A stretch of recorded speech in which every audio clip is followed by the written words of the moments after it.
السلام علیکم ورحمۃ اللہ وبرکاتہ. الحمد للہ رب العالمین، الصلاۃ والسلام علی سید المرسلین وعلی آلہ واصحابہ اجمعین، اما بعد. رب اشرح لی صدری ویسر لی امری واحلل عقدۃ من لسانی یفقہوا قولی. رب زدنی علما رب زدنی علما رب زدنی علما، آمین یا رب العالمین. ہر قسم کی تعریف، حمد اور ثنا اللہ رب العزت کے لیے لائق اور زیبا ہے، جو ساری کائنات کا ایک و تنہا خالق، مالک، مربی اور منتظم ہے. درود و سلام ہو انبیاء اکرام پر، خصوصاً نبی مکرم رحمت للعالمین امام الانبیاء محمد صلی اللہ علیہ وسلم پر. اس مختصر سے درود و سلام کے بعد معزز سامعین اکرام، آج ہماری کلاس انشاءاللہ تعالی سورہ طٰہٰ کی آیت نمبر 115 سے رہے گی. اس میں ہم ایک واقعہ دیکھیں گے جو آدم علیہ السلام کی ولادت کا واقعہ ہے، اور جو قرآن مقدس کے اندر 7 مقام پر اللہ رب العزت نے بیان کیا ہے. ہر جگہ ایک الگ میسج، ایک الگ اللہ رب العزت کا حکم ہمیں نظر آتا ہے. یہاں پر ہم دیکھیں گے کہ شیطان کے تعلق سے فوکس کیا گیا ہے کہ شیطان ہمارا کھلا دشمن ہے، اور اس کو وہ کن حربوں سے، کن طریقوں سے انسان کو گمراہ کرنے کی کوشش کرتا ہے یا انسان کو وسوسے کرتا ہے، کیا اس کے مین حربے ہیں، کیا اس کا مین طریقہ کار ہے، اور اس سے کس طریقے سے بچا جا سکتا ہے. اس شیطان سے بچنے کے لیے کیا کیا جا سکتا ہے، کون لوگ اس سے بچ پاتے ہیں، یا اگر اس کے بہکاوے میں آ جائیں تو ہمیں کیا کرنا ہوگا. یہ ساری چیزیں انشاءاللہ تعالی آ جائیں گی. اور آج سورہ اعوذ باللہ من الشیطان الرجیم وَلَقَدْ عَهِدْنَا إِلَىٰ آدَمَ مِنْ قَبْلُ فَنَسِيَ وَلَمْ نَجِدْ لَهُ عَزْمًا، اور البتہ ہم نے اس سے پہلے آدم سے عہد لیا تھا تو وہ بھول گیا، اور ہم نے اس میں ارادے کی پختگی نہ پائی. آدم علیہ السلام سے عہد لیا گیا تھا کہ جنت میں آپ جہاں چاہیں وہاں رہیں، اور جس پیڑ کے نیچے چاہیں اور جس پھل کو چاہیں اس کو کھائیں سوائے اس ایک درخت کے. تو یہ عہد لیا گیا تھا، لیکن آدم علیہ السلام اسے بھول گئے، اور وہ آپ کی تقدیر کا ایک حصہ بھی تھا جو آگے انشاءاللہ تعالی وہ حدیث بھی آئے گی. اور جب ہم نے فرشتے سے کہا کہ آدم کو سجدہ کرو تو انہوں نے سجدہ کیا سوائے ابلیس کے، اس نے انکار کیا. تو ابلیس کا شمار فرشتوں میں سے تھا، اس لیے اللہ نے کہا کہ فرشتوں کو ہم نے حکم دیا، لیکن ابلیس نے سجدہ نہیں کیا، اس نے انکار کیا. پھر ہم نے کہا اے آدم، بے شک یہ ابلیس تیرا اور تیری بیوی کا دشمن ہے. تو یہ خبر ہمیں ہمارے خالق نے دی کہ تمہارا اس دنیا کے اندر تمہارا دشمن جو ہے وہ ابلیس ہے، یعنی شیطان ہے جنات میں سے، جو اللہ کا نافرمان ہے وہ تمہارا دشمن ہے. اور شیطان ہر اس کو کہتے ہیں جو اللہ رب العزت کا نافرمان ہو، وہ انسانوں میں سے ہو یا جناتوں میں سے ہو، تو جو بھی اللہ کا نافرمان ہے وہ ہمارا دشمن ہے. پھر ہم نے کہا اے آدم، بے شک یہ ابلیس تیرا اور تیری بیوی کا دشمن ہے. لیکن افسوس کی بات یہ کہ ہم کئی لوگوں کو اپنا دشمن سمجھتے ہیں، لیکن جسے اللہ رب العزت نے بتایا ہے کہ یہ تمہارا دشمن ہے، ہم اسے نظر انداز کر دیتے ہیں. اور آگے اللہ فرماتا ہے کہیں وہ تم دونوں کو جنت سے نہ نکلوا دے کہ تم مشقت میں پڑ جاؤ گے. یعنی یہ تمہارا دشمن ہے، اور یہ تمہیں راحت اور آرام کی زندگی، سکون اور اطمینان کی زندگی سے تمہیں نکالے گا اور تمہیں مشقت میں تم کو ڈال دے. یعنی اس کی تم نے اگر بات مانی تو یہ تمہیں سکون اور آرام کی زندگی یعنی جنت سے تمہیں نکلوا دے گا اور مشقت میں ڈال دے گا. تو پتہ یہ چلا کہ جنت میں مشقت نہیں ہے. مشقت یعنی کسی بھی قسم کی پریشانی نہیں ہے، اور دنیا کے اندر مشقت ہے یعنی پریشانیاں ہیں. تو اللہ رب العزت نے پہلے ہی یہ بتا دیا کہ تم جنت میں جہاں چاہو وہاں رہو، کھاؤ پیو، جیسا چاہو ویسا رہو، اور اس درخت کے نیچے نہیں جانا ہے. یہ اللہ رب العزت نے ایگزام دے دیا، اور یہ بھی بتا دیا کہ اس ایگزام کو میں تمہیں جو سب سے بڑی پریشانی آئے گی وہ یہ کہ تمہارا جو دشمن ہے، تم نے اگر اس کی بات مان لیے اور اس کی بات مان کر کے اور اللہ کی نافرمانی کر لیے تو وہ تمہیں جنت سے نکال دے گا، اور پھر تم پریشانی میں پڑ جاؤ گے. آیت نمبر 118 میں فرمایا بے شک تیرے لیے یہاں یہ اہتمام ہے کہ تو اس میں نہ بھوکا رہے گا اور نہ بغیر کپڑے کے. مطلب جنت ایک ایسی جنت ہے جہاں پہ بھوک کی شدت تمہیں محسوس نہیں ہوگی، بھوک تمہیں محسوس نہیں ہوگی، اور دوسرا یہ کہ وہاں پہ کپڑے کی بھی پریشانی نہیں ہوگی، یعنی تمہیں اچھا کپڑا دیا جائے گا، بغیر کپڑے کے تم وہاں پہ نہیں رہو گی۔ 3 باتیں پتہ چلی، جنت میں مشقت نہیں، دوسرا بھوک نہیں، اور تیسرا بغیر کپڑے کے نہیں رہو گے، یعنی اچھے سے اچھے کپڑوں کے ساتھ رہیں گے۔ آیت نمبر 119، اور بے شک تجھے نہ پیاس لگے گی اور نہ تجھے دھوپ لگے گی۔ پھر چوتھی اور پانچویں چیز، نہ وہاں پہ پیاس ہوگی اور نہ وہاں پر دھوپ لگے گی۔ تو پتہ یہ چلا کہ جنت کے اندر سب سے پہلی چیز کہ اللہ نے فرمایا کہ مشقت نہیں ہے، یعنی کوئی کسی قسم کی پریشانی نہیں، دوسرا بھوک نہیں ہے، تیسرا کپڑے اللہ رب العزت بغیر کپڑے کے وہاں نہیں رکھے گا، یعنی کپڑے تمہیں دیے جائیں گے جو انسان کی زینت ہوتی ہے، اور زینت بھی ہوتی ہے اور بھی کئی چیزوں کے کام آتا ہے، اس سے پہلے ہم کپڑے کے تعارف سے پڑھ چکے ہیں۔ اور وہاں پہ پیاس نہیں لگے گی اور دھوپ بھی نہیں ہوگی۔ کرنا کیا ہوگا؟ بس اللہ رب العزت کے حکم کو ماننا ہوگا، اور حکم کیا ہے؟ ایک چھوٹا سا، ایک معمولی سا حکم کہ اس درخت کے نیچے نہیں جانا ہے، جبکہ درخت کتنے ہیں اس کے بارے میں بے شمار درخت اور بے شمار نعمتیں، صرف اللہ رب العزت نے ایک حکم دے دیا کہ اس درخت کے نیچے نہیں جانا ہے۔ جیسے ہم دنیا میں بھی دیکھتے ہیں کہ اللہ رب العزت نے جو حکم ہم کو دیا ہے وہ بہت آسان حکم ہے کہ تم کھانا کھا رہے ہو تو حلال چیزیں کھاؤ، پی رہے ہو تو حلال چیزیں پیو، کھا رہے ہو تو بیٹھ کر کے کھاؤ، اور ایسا سو رہے ہو تو اس انداز سے سو، اٹھ رہے ہو تو اس وقت اٹھو، سو رہے ہو تو اس وقت سو۔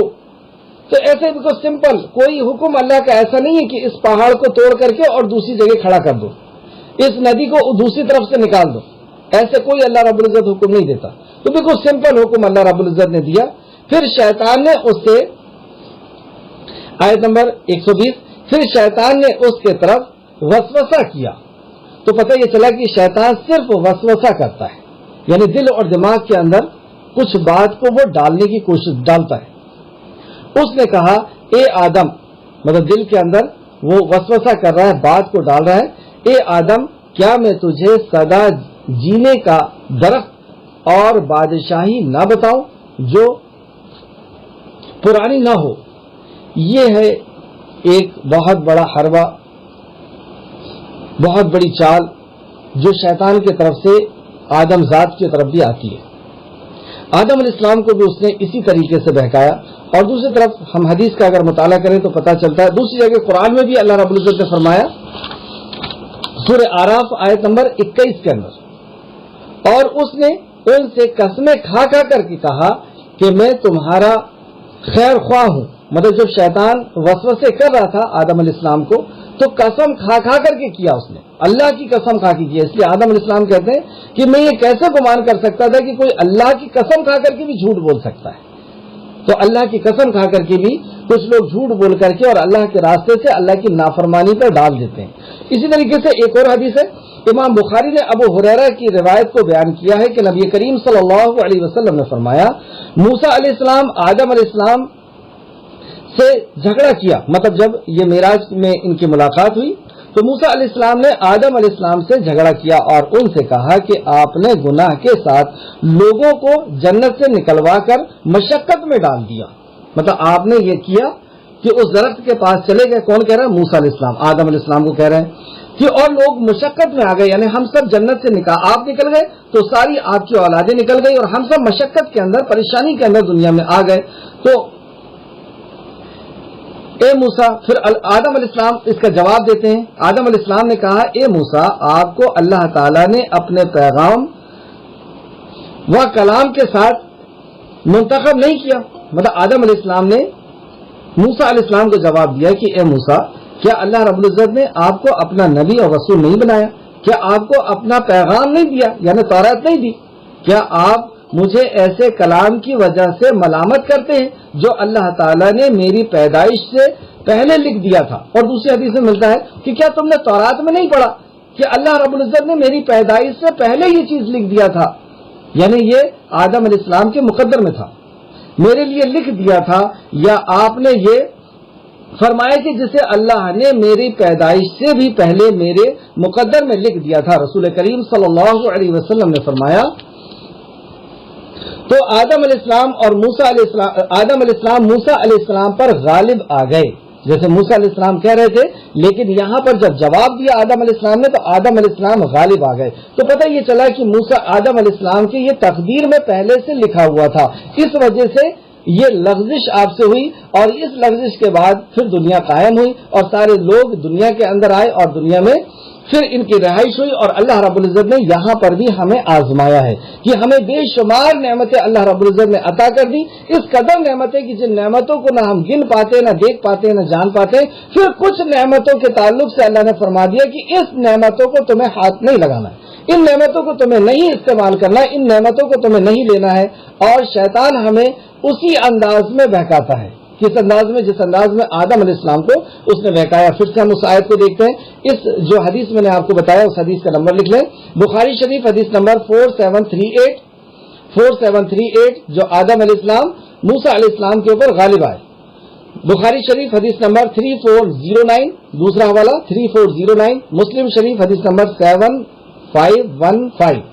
اس حدیث سے ہمیں کیا پتہ چلا کہ آدم علیہ السلام کے تقدیر میں یہ بات لکھی ہوئی تھی جو لغزش آپ سے سرزد ہوئی تھی, یعنی آپ کو شیطان نے پھسلایا اور قسم کھا کر کے پھسلایا کہ تم وہاں پر چلے جاؤ اور تمہیں 2 چیز عطا کی جائے گی. یہ انسان کی کمزوری ہے, ایسا معلوم ہوتا ہے کہ یہی 2 چیز کے لیے اکثر و بیشتر لوگ اللہ رب العزت کی نافرمانی کرتے ہیں. وہ 2 چیز کیا ہے؟ پھر سے سماعت فرمائے. بے شک تیرے لیے شیطان نے اس کی طرف وسوسہ کیا, اس نے کہا اے آدم, یہی ہم سے بھی کہتا ہے, اے آدم کیا میں تجھے سدا جینے کا درخت, یعنی تو ہمیشہ زندہ رہے گا. اور ہمارے بھی دل دماغ سے یہ بات نکل چکی ہے کہ ہمیں مرنا ہے. اگر ہمیں یہ یقین ہو جائے کہ ہمیں مرنا ہے تو یہ دنیا کی لذت کو توڑ دینے والی چیز یعنی موت کو نبی مکرم نے فرمایا کثرت سے یاد کرو. تو ہماری بھی دل دماغ سے یہ شیطان نے نکال دیا کہ تمہیں مرنا ہے, اور یہ چیزیں تم کو دنیا کی جو اللہ رب العزت کی نافرمانی کر کے جن چیزوں کو تم حاصل کر رہے ہو, جس عزت کو, جس دولت کو, جس شہرت کو, جس گھروں کو تم حاصل کر رہے ہو, ان سب کو چھوڑ کر کے جانا ہے. یہ چیز شیطان نے ہمارے دماغ سے نکال دی. تو تمہیں سدا جینے کی درخت کے بارے میں کیا میں تمہیں نہ بتاؤں, اور بادشاہی نہ بتاؤں جو پرانی نہ ہو, مطلب میں ایسی بادشاہی تمہیں حاصل ہو جائے گی, بس تم اس درخت کے پاس چلے جاؤ, تمہیں موت نہیں رہے گی اور تمہیں عزت والوں میں تمہیں شمار ہو جائے گا, ہمیشہ کی عزت اور بادشاہی تمہیں مل جائے گی. آپ دیکھیں جب بھی بندہ کوئی گناہ کا کام کرتا ہے تو اس کے ذہن میں بھی یہی 2 بات رہتی ہے. ایک تو اس کے ذہن سے یہ بات نکل گئی کہ اسے مرنا ہے, اپنے خالق کے سامنے حاضر ہونا ہے, اور دوسرا یہ کہ یہ میں کر لوں گا تو میں عزت والا ہو جاؤں گا. میں تھوڑا سا پیسہ چوری کر لیتا ہوں, تھوڑی سی رشوت لے لیتا ہوں, یا بیاج کا کاروبار کر لیتا ہوں, بینک سے پیسے لے لیتا ہوں, تو میں ایک گاڑی والا ہو جاؤں گا, تو گاڑی ہو جائے گی تو عزت والا ہو جاؤں گا. میں ایک بنگلہ لے لوں گا, ایک گھر لے لوں گا تو میں عزت والا ہو جاؤں گا. یہی عزت کی جو لالچ وہ دیتا ہے کہ ایسا تھوڑا سا دھوکہ کر لیتا ہوں, وہ فلاں کا میں مالک ہو جاؤں گا. تو یہ عزت کی لالچ اور موت کا یقین ان دل سے نکال کر کے اور شیطان وسوسہ کرتا ہے اور انسان اس کی شرارت میں, اس کے بہکاوے میں آ جاتا ہے. چنانچہ ان دونوں نے اس میں سے کھایا تو ان کی شرمگاہیں ان پر ظاہر ہو گئیں, اور وہ دونوں اپنے اوپر جنت کے پتے چپکانے لگے, اور آدم نے اپنے رب کی نافرمانی کی تو وہ بھٹک گیا. آدم علیہ السلام سے یہ جو ان کے مقدر میں لکھی ہوئی چیز تھی وہ غلطی آپ سے سرزد ہو گئی, تو اللہ رب العزت نے آپ سے نعمت کو بھی چھین لیا اور عزت کو بھی چھین لیا. آدم علیہ السلام اتنے بڑے مقام و مرتبے کے مالک, ہم آپ کے سامنے آپ کی پیر کی دھول بھی نہیں ہو سکتے. ساری انسانیت کے والد اور سارے انبیاء کے والد اور خود نبی, اور یہ ایسے نبی کہ اللہ رب العزت نے اپنے ہاتھ سے آدم علیہ السلام کو بنایا اور سارے فرشتوں کو سجدہ کروایا, اور اس کے بعد اللہ رب العزت نے, اس کے پہلے ہی اللہ رب العزت نے آپ کو علم عطا کیا. آپ کی پیدائش کے پہلے آپ کا ذکر کیا, آپ کی پیدائش کے پہلے آپ کی ضرورت کی چیزوں کو اللہ رب العزت نے پہلے بنایا, آپ کو جنت میں جگہ دی. یہ سب کچھ ہونے کے باوجود اللہ رب العزت کی جب نافرمانی ہوئی تو اللہ رب العزت نے آپ سے کپڑے بھی جنت کے اتروا دیے اور جنت بھی آپ سے لے لی۔ ہم سے اگر غلطی ہو، ہم سے اگر اللہ کی نافرمانی ہو تو ہم یہ کیسا گمان کر رہے ہیں کہ ہماری عزت نہیں جائے گی اور ہماری نعمت نہیں جائے گی؟ آج جو ہماری عزت گئی ہے اور آج جو ہم سے نعمت چھینی ہے وہ ہماری ہی نافرمانی کی وجہ سے، ورنہ اسی ہندوستان کے اندر جب ہم 3% تھے تو یہاں کے حکمراں تھے، اور آج ہم دیکھیں 30% سے زیادہ ہونے کے بعد بھی، اور ہم کیسے ذلیل و خوار ہو کر کے اس ہندوستان کے اندر جی رہے ہیں۔ تو ہم جب اللہ کی نافرمانی پہ نافرمانی کرتے جائیں گے تو اللہ رب العزت بھی اپنی نعمتیں اور عزت دونوں چھینتا چلا جائے گا۔ اللہ رب العزت ہمیں توفیق دے کہ ہم اللہ رب العزت کے ہر حکم کو، ہر امر کو، یہ ہے امر اللہ کا کہ اللہ نے جو آرڈر دے دیا اس آرڈر کی مخالفت ہوئی، بس اللہ رب العزت کا فیصلہ آتا ہے۔ اللہ رب العزت کا فیصلہ ہر کسی کے لیے ایک جیسا ہے۔ جب اللہ کا حکم کو توڑا جاتا ہے تو اللہ رب العزت سب کے ساتھ ایک جیسا معاملہ کرتا ہے۔ اور آدم نے اپنے رب کی نافرمانی کی تو وہ بھٹک گیا۔ آدم علیہ السلام سے جب کپڑے اتارے گئے تو آپ جنت کی طرف دوڑ رہے تھے، آپ کا قد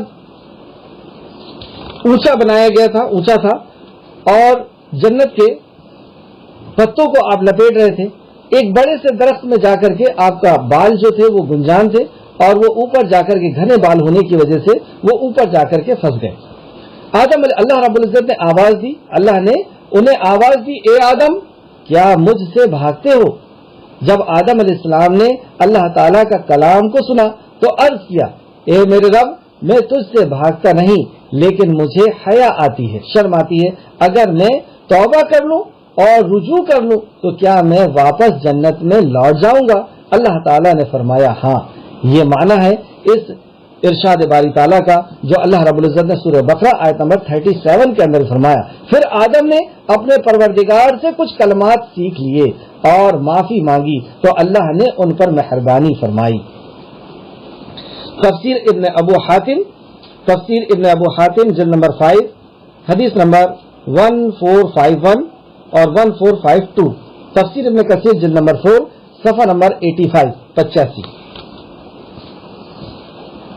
آیت نمبر 122۔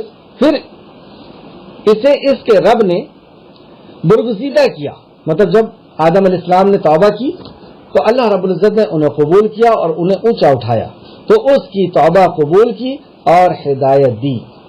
اللہ رب العزت نے پھر سے آپ کو ہدایت بخشی، یعنی وحی کے اوپر عمل کرنے کی توفیق، اور برگزیدہ کیا یعنی آپ کو پھر سے وہی مقام و مرتبہ اللہ رب العزت نے عطا کیا۔ یہاں سے دو بات پتہ چلی کہ ایگزام ابلیس کا بھی ہوا، ایگزام فرشتوں کا بھی ہوا، اور ایگزام آدم علیہ السلام کا بھی ہوا۔ ابلیس کا اور فرشتوں کا ایگزام ایک ساتھ ہوا، فرشتے اس میں کامیاب ہوئے، اللہ کا حکم تھا کہ سجدہ تعظیمی، سجدہ سلامی آپ کو دینا ہے، آپ نے ان کو پیش کیا، لیکن ابلیس نے نہیں کیا، وہ فیل ہو گیا۔ یہاں پہ آدم علیہ السلام سے بھی ایگزام ہوا کہ اس درخت کے نیچے نہیں جانا ہے، لیکن ابلیس نے وسوسہ کیا اور آپ کے مقدر میں جیسا پہلے سے تھا اور آپ سے وہ لغزش ہوئی۔ ان دونوں کی ابلیس کی غلطی اور آدم علیہ السلام کی لغزش میں کیا فرق ہے؟ ابلیس نے تکبر کیا اور اس نے توبہ نہیں کی، لیکن آدم علیہ السلام سے جیسی ہی لغزش ہوئی ویسے ہی وہ اللہ رب العزت سے کہتے ہیں کہ کیا اگر میں توبہ کر لوں تو مجھے پھر سے جنت میں واپس کر دیا جائے گا، کہ میری توبہ قبول کی جائے گی؟ تو اللہ رب العزت نے کہا کہ ہاں۔ پھر اللہ رب العزت سے کچھ کلمات سیکھ کر کے آپ نے توبہ کی۔ تو ابلیس میں یعنی شیطان میں اور اللہ کے نیک بندوں میں یہی فرق ہے کہ غلطی تو ہر کسی سے ہونا ہے، انسان خطا کار ہے۔ نبی کریم صلی اللہ علیہ وسلم نے فرمایا کہ آدم ذات جو ہے وہ خطا کار ہے، لیکن بہتر خطا کار وہ جو توبہ کر دے۔ تو ہم سے بھی غلطی ہوتی ہے، لیکن جب ہم اس غلطی کو تسلیم کر لیں، ربنا آتنا فی الدنیا حسنۃ وفی الآخرۃ حسنۃ وقنا عذاب النار۔ آدم علیہ السلام نے کہا کہ اللہ میں اس بات کا اعتراف، ربنا آتنا فی الدنیا یہ دوسری دعا کی، کون سی دعا ہے؟ ربنا ظلمنا انفسنا اے اللہ میں نے ظلم کر دیا اپنی نفس پر، ربنا ظلمنا انفسنا وان لم تغفر لنا وترحمنا لنكونن من الخاسرین، اور اگر تو نے معاف نہیں کیا تو میں خسارہ اٹھانے والوں میں سے یعنی نقصان اٹھانے والوں میں سے ہو جاؤں گا۔ تو آپ نے اعتراف کیا، لیکن ابلیس نے اعتراف نہیں کیا اور اس نے الزام الٹا کر کے لگا دیا کہ اے اللہ تو نے مجھے بہکایا، تو نے مجھے گمراہ کیا، اور یہ تفسیر آپ پہلے بھی سن چکے ہیں، پڑھ چکے ہیں۔ آگے دیکھتے ہیں،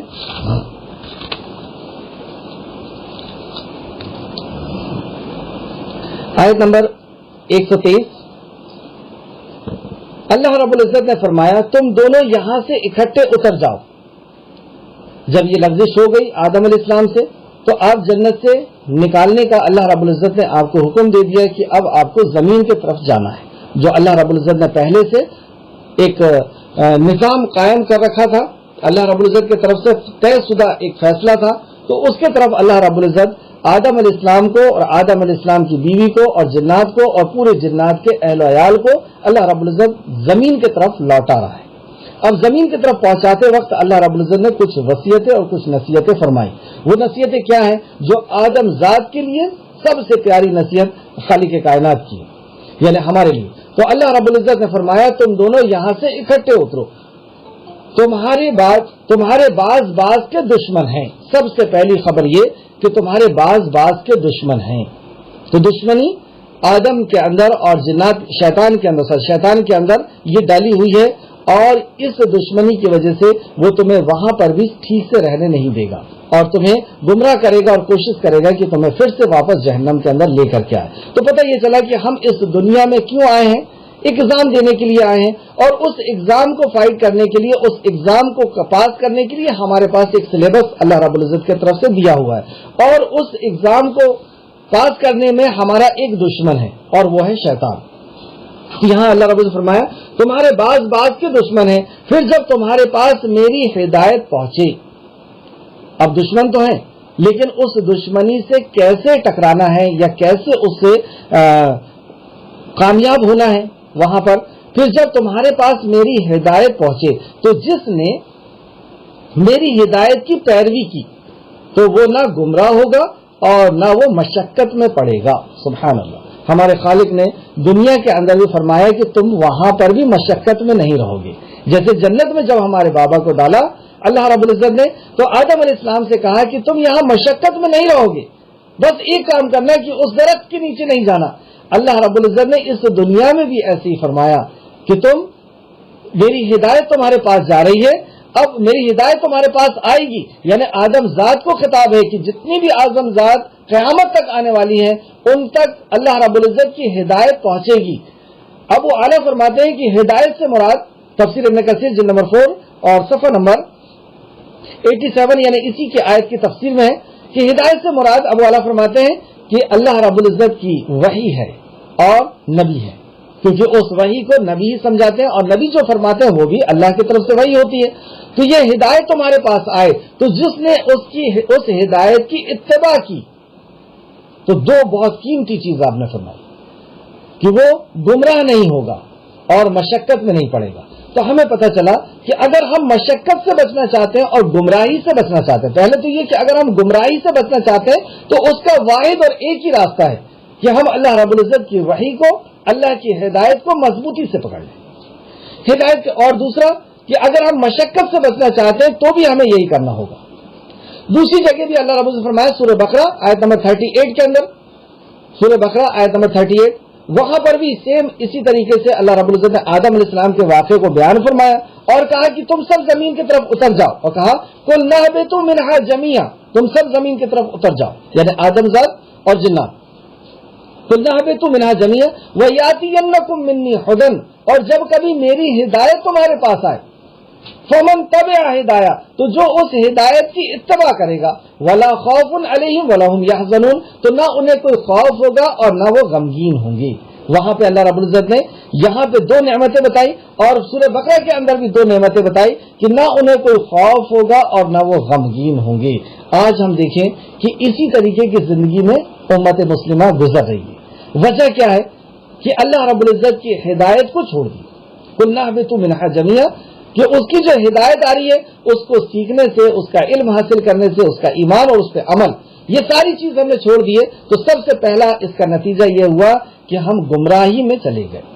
جو بھی اللہ کے کلام کو، نبی کے فرمان کو چھوڑے گا وہ گمراہی میں. نبی کریم صلی اللہ علیہ وسلم نے دوسری جگہ بھی فرمایا کہ تم میرے بعد بہت زیادہ تفرقے پاؤ گے، گمراہی پاؤ گے. یعنی گمراہ جو ہوتا ہے تو وہ ایک ٹولی بناتا ہے، ایک الگ جماعت، ایک الگ فرقہ بنا کر کے وہ چلتا ہے. تو اللہ کے نبی نے فرمایا کہ تم میرے بعد بہت زیادہ تفرقے پاؤ گے. صحابہ نے کہا یا رسول اللہ اس وقت ہم کیا کریں؟ تو آپ نے فرمایا کہ کتاب اللہ اور سنت رسول اللہ کو مضبوطی سے پکڑ لینا. اور آپ نے سمجھانے کے انداز میں بتایا کہ دانت کی جبڑے سے پکڑ لینا. یعنی دنیا کتنا ہی سمجھائے، کتنا ہی بہلائے، کتنا ہی پھسلائے، کتنا ہی ہم کو اچھی چیزیں بتائے، لیکن ہم اللہ کے کلام اور نبی کے فرمان کو کسی حالت میں نہ چھوڑیں. تو یہ اللہ ہدایت کو اگر ہم مضبوطی سے پکڑیں گے تو گمراہ ہونے سے بچیں گے.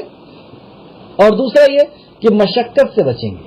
دنیا کی زندگی کی جو مشقتیں ہیں، آگے حدیثیں بہت اچھی اچھی آ رہی ہیں، اس سے آپ کو پتہ چلے گا کہ دنیا کی مشقتوں سے یعنی پریشانیوں سے ہم بچ جائیں گے. اور یہاں پہ فرمایا ولا خوف علیہم ولا هم يحزنون، اور خوف اور غم سے بچ جائیں گے. آپ دیکھیں آج دنیا میں کس قدر خوف کے ساتھ ہم لوگ جی رہے ہیں، کس قدر خوف اور غم بھی کس طریقے سے. کبھی کاروبار کا غم، کبھی بیماریوں کا غم، کبھی اکثر لوگوں کو اولاد کی نافرمانی کا غم، کسی کو شوہر کا، کسی کو بیوی کا، کسی کو رشتہ داروں کا، کسی کو پڑوسی کا، کسی کو صحت کا، بیماریوں کا، ہر قسم کے غم ایک کے بعد ایک غم ہمارے سامنے لگا ہوا ہے. تو یہاں پہ ہمارے خالق نے وعدہ کیا. اور آپ دیکھ لیں کہ جس نے بھی، آپ ہسٹری کا مطالعہ کر کے دیکھیں، ہسٹری کو اٹھا کر کے دیکھیں کہ جس نے بھی اللہ کی وحی کو اپنا لیا، اس پر عمل کر لیا، خوف اور غم کی زندگی سے اسے آزاد ہو گیا وہ. اور مشقت، دنیا کی مشقت سے بھی اللہ رب العزت نے اسے بچا لیا. تو ہمارے سامنے تاریخ بھی ہے. وہ کہا اقبال نے کہ وہ وقت کے معزز سے مسلمان ہو کر ہم ذلیل و خوار ہوئے تاریخ قرآن ہو کر، کہ ہمارے پاس قرآن بھی ہے، تاریخ بھی ہے، لیکن اس کے بعد بھی ذلیل. کیوں؟ کیونکہ ہم نے اس کو نہ سیکھا، نہ اس پر ایمان لائے، نہ عمل کیا. آج بھی اللہ رب العزت کا یہ کلام ہے، اور اللہ رب العزت آج بھی اسی قدرتوں اور اسی وعدے کے ساتھ ہمارے ساتھ ہے کہ ہم نے اگر اللہ رب العزت کے کلام کو مضبوطی سے تھام لیا، یعنی اس کا علم حاصل کیا، ایمان رکھا اور عمل کیا، تو اللہ رب العزت ہمیں مشقت سے بھی بچائے گا. کیونکہ یہ قیامت تک کے لیے اللہ رب العزت نے فرما دیا. آدم علیہ السلام کو خطاب کر کے پوری آدم ذات کو خطاب ہے کہ اگر تم نے اللہ کی وحی کو تھام لیا تو گمراہ نہیں ہوگے، مشقت میں نہیں پڑو گے، اور خوف اور غم سے بچ جاؤ گے. خوف اور غم سے یعنی اطمینان اور سکون حاصل کرے گا اللہ رب العزت، اطمینان اور سکون کی زندگی عطا کرے گا.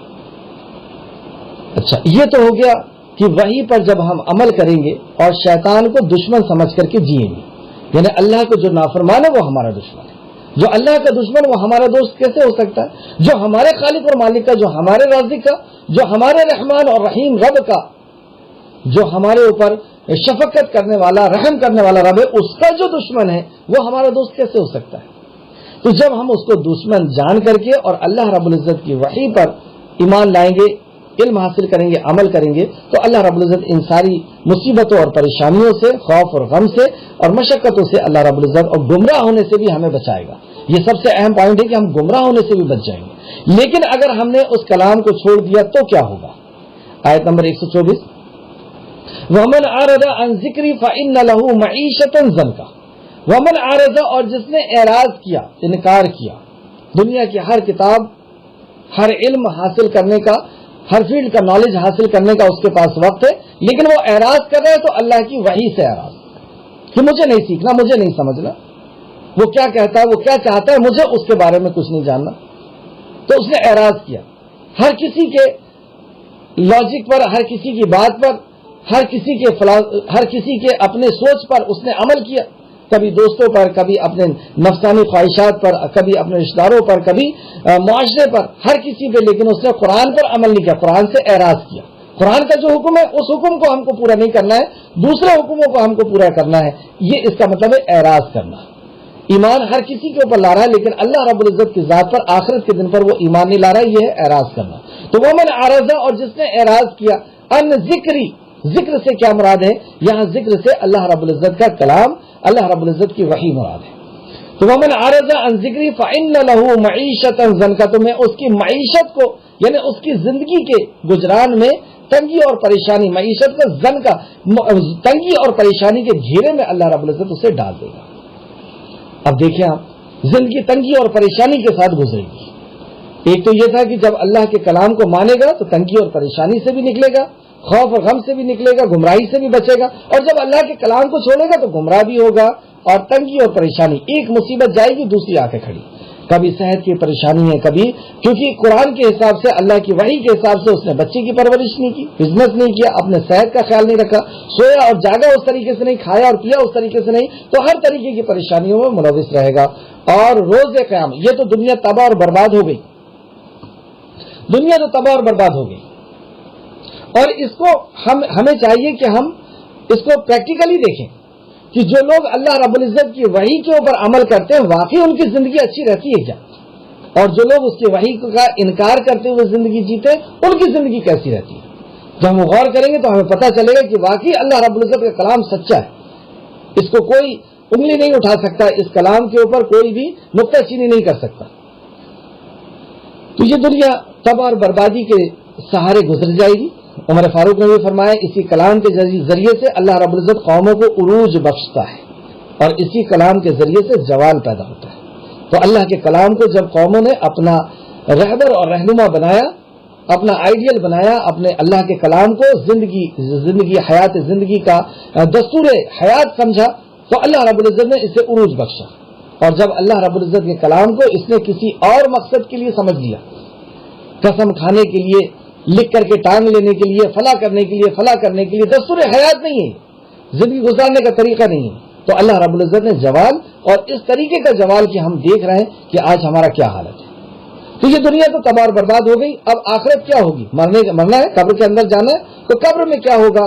قبر میں کے تعلق سے بھی اس کے پہلے میں ایک حدیث آپ کو بتا چکا ہوں، جس میں 4 سوالوں کے جواب کے بارے میں ہوا کہ پہلا سوال ہوگا من ربو کا، ما دینوں کا، ما نبیوں کا، اور جو تینوں سوال کا جواب دے دے گا تو اس سے فرشتہ 4واں سوال پوچھے گا کہ تجھے اس کا علم کیسے ہو گیا؟ تو وہ یہی کہے گا کہ میں نے اللہ کے کلام کو پڑھ لیا تھا، اس پر ایمان لا لیا تھا، اس پر عمل کر لیا۔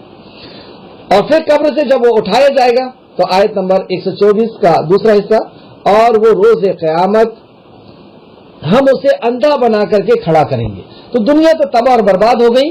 اب جب حشر کے میدان میں سارے خاندان اور سارے رشتہ داروں اور سارے دوست احباب کے سامنے وہ قبر میں سے اٹھ رہا ہے تو اندھا بن کر کے اٹھ رہا ہے، گویا کہ اس کو دیکھ کر کے یہ لوگ سمجھ جائیں گے کہ اس کی دنیا کی زندگی کیسی رہی اور آخرت کا اس کا کیا انجام ہونا ہے، کیسی ذلت کی زندگی کی وہ اندھا بن کر کے وہاں پر اٹھے گا اور رب کے سامنے حاضر کیا جائے گا۔ تو وہ کہے گا، آیت نمبر 125، وہ کہے گا اے میرے رب تو نے مجھے اندھا کیوں اٹھایا؟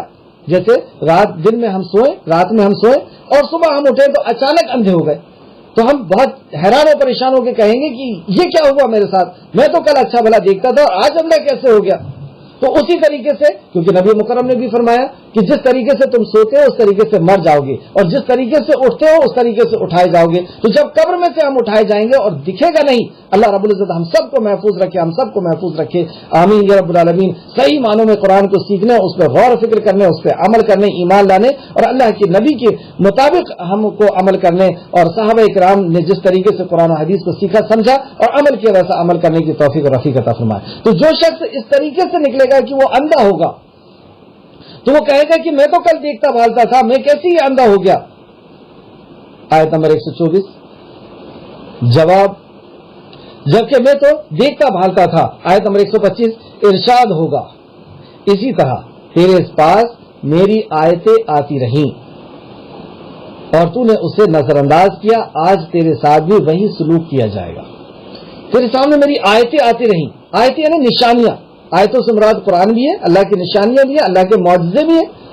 تو ہم بڑے بڑے معجزے دیکھ رہے ہیں، بغیر کیل کے اوپر، بغیر سپورٹ کے زمین کا اڑنا جس میں ہم بیٹھے ہوئے ہیں اس قدر اسپیڈ سے، لیکن ہم اتنے سکون اور اطمینان سے بیٹھے ہوئے ہیں، کیا یہ کم معجزہ ہے؟ آسمان کا بغیر ستون کے، بغیر بیم، بغیر قلم کے کھڑے رہنا، سورج کا بھی اڑنا اور ایسی کئی گلیکسیوں کا، اور ہماری پیدائش، یہ کیا کم بڑا معجزہ ہے کہ اندھیری کوٹری کے اندر 3 پردوں کے پیچھے ہمارے رب نے اتنا خوبصورت، اتنا پیارا بنایا کہ کوئی نقص ہم اپنی زندگی کے اندر، اپنے جسم کے اندر، اپنی کسی بھی چیز کے اندر ہم نہیں نکال پاتے۔ ہم نے کوئی اللہ رب العزت کو اپلیکیشن نہیں دی کہ دیکھنے کے لیے آنکھ دیکھنا، بولنے کے لیے زبان دینا، فلا دینا، ہمیں اللہ ہر چیز اللہ رب العزت نے عطا کی. تو یہ بڑی بڑی نشانیاں اللہ رب العزت کی دیکھ رہے ہیں، اور قرآن ہمارے سامنے آ رہا ہے لیکن ہم اس کو نظر انداز کر رہے ہیں. کیا کہا جا رہا ہے، کیا بولا جا رہا ہے، کوئی اس سے لینا دینا نہیں. دیکھ لیں آپ تراویح کیسے پڑھتے ہیں، کیوں پڑھا جا رہا ہے تراویح؟ اسی لیے نا کہ ہم اللہ کے کلام کو پوری طریقے سے غور کر لیں. رمضان المبارک کے اندر یہ رمضان عبادت قرآن کا مہینہ ہے، لیکن یعلمون تعلمون سمجھ میں آتا ہے کیا پڑھ رہا ہے، اور ہم اسے خود نظر انداز کر رہے ہیں کہ ہمیں اس کو سمجھنا تو ہے نہیں. بس کسی طریقے سے کھانا پورتی کرنا ہے، کسی طریقے سے لوگوں کو پتہ چل جائے کہ ہاں یہ نمازی ہے، نماز پڑھنے آتے ہیں. اللہ رحم فرمائے ہمارے اعمال پر. اور ایسے دور میں کہ جب اللہ رب العزت اس قدر ناراض ہے، اس وقت اللہ رب العزت ہم پر رحم فرما دے کہ ہم صحیح عمل کرنے والے بن جائیں، اللہ سے ڈر جانے والے بن جائیں. تو ارشاد ہوگا کہ اسی طرح تیرے پاس ہماری آیتیں آتی رہیں تو تو نے اسے نظر انداز کیا، آج تجھے نظر انداز کیا جائے گا. دیکھ لیں آپ رمضان کے اندر خوب عربی میں قرآن پڑھا جائے گا تو نظر انداز کیا جا رہا ہے اس کے احکام کا. کیا کہتا ہے اللہ، کیا چاہتا ہے وہ، کیا آرڈر ہے اس کا، کیا اوامر ہے، کیا نواہی ہے، کیا نصیحت ہے، کیا حکم ہے میرے لیے. ہم اس کو نظر انداز کر کے عربی میں پڑھ رہے ہیں. یہ آیت یاد رکھنا چاہیے 126 نمبر کہ اللہ رب العزت فرمائے گا کہ کل میری آیتیں تیرے سامنے آتی رہی، تو نے اسے نظر انداز کیا، آج تیرے ساتھ بھی وہی سلوک کیا جائے گا. اللہ اکبر. اللہ ہم سب کو رحم فرمائے. اللہ ہم سب کو صحیح معنوں میں قرآن مقدس کو سمجھنے، اس پر ایمان لانے اور عمل کرنے کی توفیق عطا فرمائے. آمین یا رب العالمین. آیت نمبر 127. اور جو حد سے بڑھ گیا، یہی ہے حد سے بڑھنا، اللہ کی جو حدود ہے اس کو توڑ دینا. اب اللہ کی حدود کیا ہے پتہ ہی نہیں ہے، اسی کا علم حاصل نہیں کی، اور جس نے حاصل کر لیا وہ اگر توڑ رہا ہے تو اس کے لیے وعید. اور جو حد سے بڑھ گیا اور اپنے رب کی آیتوں پر ایمان نہ لایا. ایک وہ شخص ہے، اب دوسرا کہ جس نے پڑھا ہے، اس پہ غور و فکر کیا، اس پہ سمجھ گیا اس نے کہ کیا کیا حکم ہے میرے رب کا، اور لیکن اس کے بعد وہ اس پر ایمان نہیں لا رہا، یعنی اس پہ عمل نہیں کر رہا. اور جو حد سے بڑھ گیا اور اپنے رب کی آیت پر ایمان نہیں لایا، اور ہم اس کے اسی طرح سزا دیں گے، اور یقیناً آخرت کا عذاب شدید تر اور بہت باقی رہنے والا ہے. تو دنیا میں بھی اس کے لیے سزا اور آخرت میں بھی اس کے لیے سزا ہے کہ سمجھ گیا لیکن اس کے اوپر عمل نہیں کرنا، اور جس نے سیکھا ہی نہیں، سمجھا ہی نہیں، اس کے لیے بھی سزا ہے. جیسے سورہ بقرہ کی آیت نمبر 85 کے اندر اللہ نے فرمایا کہ تم قرآن کے بعض حصے پر ایمان لاتے ہو، یعنی عمل کرتے ہو، اور بعض کا انکار کرتے ہو، تو ہماری کیا سزا ہو کہ تمہیں دنیا میں بھی ذلت کی مار ماری جائے اور آخرت میں بھی ذلت کی مار ماری جائے. وہی ہمارے ساتھ ہو رہا ہے کہ جو چیز ہمیں پسند آتی ہے اس چیز پر ہم عمل کر رہے ہیں، اور جو چیز پسند نہیں آ رہی ہے اس کو چھوڑ دے رہے ہیں. تو دنیا میں بھی ذلت کی مار ماری جا رہی ہے. کیوں مار رہا ہے اللہ رب ذلت کی مار؟ یہ بھی اس کا رحم ہے کہ وہ ہمیں ایسے چھوٹے موٹے عذاب میں ملوث کر رہا ہے تاکہ ہم اس کی طرف رجوع کریں. یہ اللہ نے فرمایا کہ بر اور بحر میں، یعنی سمندری علاقے میں اور سوکھے علاقے میں فساد برپا ہو گیا. کیوں برپا ہو گیا؟ تمہارے اعمال کی وجہ سے، تاکہ اللہ کچھ اعمال کا تمہیں مزہ چکھائے اور تم رجوع کرو. یہ اللہ رب العزت کی مشیت ہے کہ اللہ یہ چاہتا ہے کہ یہ ہم رجوع کر لیں. اور یہ بہت بڑی مہربانی ہے اللہ کی کہ موت کے پہلے پہلے اللہ رب العزت ایسی کنڈیشن ہمارے سامنے لے کر کے آ رہا ہے کہ ہم توبہ اور استغفار کر لیں، کہ اپنے رب کو راضی کر لیں، اپنے آپ کو پاک اور صاف کر لیں. آیت نمبر 128. کیا پھر اس چیز نے ان کی رہنمائی نہیں کی کہ ہم نے ان سے پہلے کتنی ہی قومیں ہلاک کر دی جن کی مساکن، یعنی ان کے رہنے کی جگہ، مساکن میں یہ لوگ چلتے پھرتے ہیں. کیا تم دیکھتے نہیں کہ کتنی ہی قومیں اللہ رب العزت نے تباہ اور برباد کر دی، جن کے مساکن، جن کے شہروں کے اندر تم رہتے ہو، چلتے پھرتے ہو. آج ہم خود دیکھ لیں کہ آج سے 100 سال پہلے اس اندور کے اندر یا ہمارے شہر کے اندر کون رہتا تھا اور کون بستا تھا، وہ سب جا چکے. اللہ رب العزت نے اب ہمیں یہاں پہ رہائش دی، ہمیں ان کو ختم کر دیا. تو کیا ہم ہمیشہ باقی رہنے والے؟ ہمیں بھی ختم ہونا ہے. اور ایسے کئی محل اور کئی کھنڈرات اور کئی شہر ہم دیکھیں گے کہ جو اب ویران پڑے ہوئے ہیں، جو پہلے کبھی بہت زیادہ آباد ہوا کرتے تھے. اسی طریقے سے آج ہمارا شہر آباد ہے، اور کب اللہ رب العزت اس کو کھنڈر میں تبدیل کر دے گا اس کی کوئی ہم نہیں جانتے. تو اللہ رب العزت نے یہاں پہ ایک نصیحت بتائی کہ کیا تمہیں دیکھ کر کے بھی عقل نہیں آتی کہ ایک آبادی تھی جو ختم ہو گئی، اب تمہیں آباد کیا گیا اور تم بھی ختم ہونے والے ہو. بے شک میں، پھر اللہ فرماتا بے شک اس میں البتہ عقل والوں کے لیے نصیحت ہے. اگر واقعی ہمارے پاس عقل ہے تو ہم آگے والے لوگوں کے انجام کو دیکھ کر کے اپنے آپ کو صحیح کر لیں. نصیحت یہ اسی کو نصیحت کہتے ہیں کہ ایک شخص کہ کوئی کام کرنے میں اس کو نقصان ہوا تو ہم وہ کام دیکھ کر کے رک جائیں, ہم وہ عمل دیکھ کر کے رک جائیں. آیت نمبر 129, اور اگر آپ کے رب کے طرف سے ایک بات پہلے سے طے نہ ہو چکی ہوتی, یعنی ان کی موت کا وقت, ان کے اوپر عذاب کا وقت پہلے سے طے نہ ہو چکا ہوتا تو اور میعاد مقرر نہ ہوتی, یعنی ایک وقت مقرر نہ ہوتا تو انہیں عذاب چمٹ کر رہتا. مطلب یہ جو ڈھیل ان کو دی جا رہی ہے یہ ایک وقت اللہ رب العزت کا مقرر ہے, اس وقت تک ان کو ڈھیل دی جا رہی ہے, اس وقت تک یہ جو چاہے وہ کر لیں. اور جب وہ وقت آئے گا اجل المسمى, جس کو اللہ نے کہا کہ وہ ایک خاص وقت جب آئے گا تو پھر ان کو ہلنے کا اور پھر ان کو کوئی کچھ کرنے کا موقع نہیں ملے گا. اللہ یہ ہم سب ہمارے ساتھ بھی ہے, جب ہمارا وقت وہ آ جائے گا اس دنیا سے رخصتی کا, پھر ایک لمحہ اور ایک منٹ بھی بولنے کے لیے, سوچنے کے لیے اور لکھنے کے لیے ہمیں وقت نہیں دیا جائے گا. لہذا جو کچھ وہ کہتے ہیں آپ اس پر صبر کیجیے. ابھی یہ جو کچھ ظلم کر رہے ہیں اور جو کچھ آپ کو ستا رہے ہیں, پریشان کر رہے ہیں, تانے دے رہے ہیں, جھڑک رہے ہیں اور آپ کو برے القاب سے نواز رہے ہیں, ہے نا, دیوانہ کہہ رہے ہیں, مجنو کہہ رہے ہیں, سحر زدہ کہہ رہے ہیں, جادوگر اور جادو کا شکار کہہ رہے ہیں, جو کچھ بھی یہ کہہ رہے ہیں آپ صبر کیجیے. تو صبر کیسے ہوگا؟ یہ لوگ جو ستا رہے ہیں, جو لوگ دین کے اوپر عمل نہیں کرنے دینا چاہ رہے ہیں یا دین کو غلط ثابت کرنا چاہ رہے ہیں, اس میں صبر کیسے ہو؟ جو مسلمان کہنے ہونے کی وجہ سے ستائے جا رہے ہیں, جو ہمیں ستایا جا رہا ہے کیونکہ ہم مسلمان ہیں اس وجہ سے ستایا جا رہا ہے, کیسے صبر ہوگا؟ اللہ رب العزت نے اس کا نسخہ بتایا, بہت پیارا نسخہ. پھر سے سماعت فرمائیں آیت نمبر 130, لہذا جو کچھ وہ کہتے ہیں آپ اس پر صبر کیجیے اور طلوع شمس سے پہلے اور غروب سے پہلے, یعنی غروب آفتاب سے پہلے اپنے رب کو حمد کے ساتھ تسبیح کریں. یہ ایک بہت قیمتی عمل ہے اور یہ مکی صورت ہے اور مکہ کے اندر بھی اس کا اہتمام تھا. اور اس سے مراد یہ بھی ہو سکتا ہے کہ فجر کی نماز ہو اور عصر کی نماز ہو.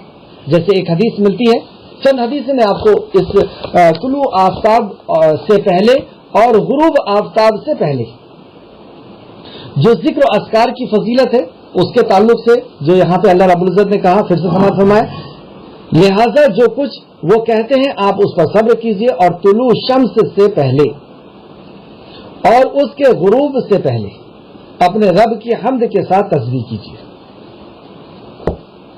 یعنی سورج نکلنے سے پہلے اور ڈوبنے کے پہلے.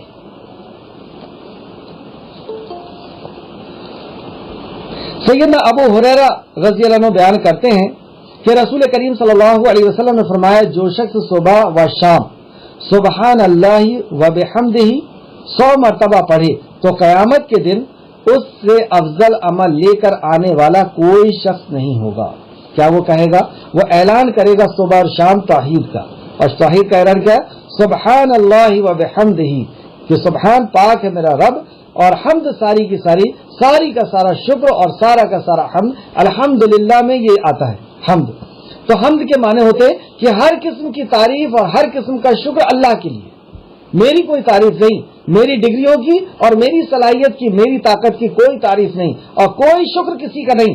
ساری کچھ دینے والی ذات, سارا حاجت روا اور مشکل کشا اللہ رب العزت ہے. ان احساس کے ساتھ کہ ہم کیا کہہ رہے ہیں ہمیں پتا ہو, ہم کہیں سبحان ربی سبحان اللہ و بحمدہ 100 بار اگر اللہ رب العزت کی وحدانیت کی کوئی گواہی دیتا ہے تو اس سے بڑا عمل لے کر کے حشر کے میدان میں حاضر نہیں ہوگا سوائے اس شخص کے. پھر نبی مکرم نے فرمایا سوائے اس شخص کے جس نے اس سے مثل یا اس سے زیادہ مرتبہ کلمہ پڑھا ہو. یعنی کوئی شخص ہے جس نے دوسرے بھی بہت سارے نیک کام کیا لیکن ساتھ میں یہ بھی کر لیا اور اس سے زیادہ کر لیا تو ہی وہ آگے ہوگا. ورنہ ایک شخص ہے جس نے یہ وحدانیت کا ایسا اعلان کیا اپنے قول, فعل اور دل کی گہرائی کے ساتھ, تو اس سے بڑا کوئی عمل نہیں ہو سکتا. یہ ہے فجر کی نماز کے بعد اور عصر کی نماز کے بعد پڑھنے کے اذکار. وہ مسلم شریف حدیث نمبر 2692. سیدنا ابو ہریرہ رضی اللہ عنہ بیان کرتے ہیں کہ ایک شخص رسول کریم صلی اللہ علیہ وسلم کی خدمت میں حاضر ہوا اور عرض کیا, مجھے گزشتہ رات یعنی پچھلی رات بچھو نے کاٹ لیا